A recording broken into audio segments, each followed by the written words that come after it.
Midi et demi à la pendule de la halle gourmande niçoise, personne ne se bouscule, beaucoup de chaises vides, bien qu'aujourd'hui la température ne soit pas caniculaire. À l'intérieur, il fait très chaud, je trouve. Même pour manger, c'est pas agréable. La vie n'est pas rose, sous la haute armature d'acier et de verre de l'ancienne gare du Sud. Certains jours de grosse chaleur, des salariés ont même fait des malaises. On était à plus de 40 degrés tous les jours pendant la canicule pour les non-restaurateurs et pour ce qui est des restaurateurs à 50 voire plus de degrés. On a perdu beaucoup de clientèle. On a eu des journées très longues avec très peu de chiffre d'affaires. Il y en a plein qui ont fermé. Une boutique a déjà tiré le rideau, une autre ne passera pas la fin de l'été et une échoppe culinaire a jeté le tablier. S'agirait-il d'une désertification annoncée 2 mois et demi après l'ouverture du site?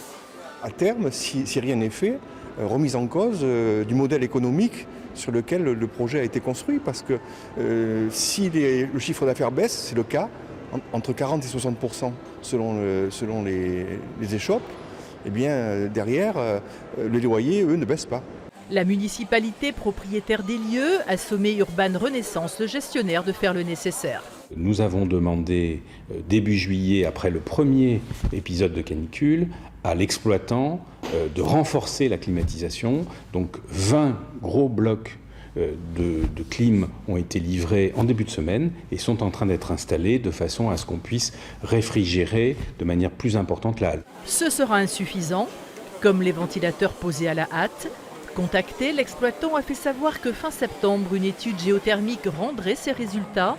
À ce moment-là, des moyens supplémentaires pourront être mis en place en respectant l'architecture et le classement du lieu.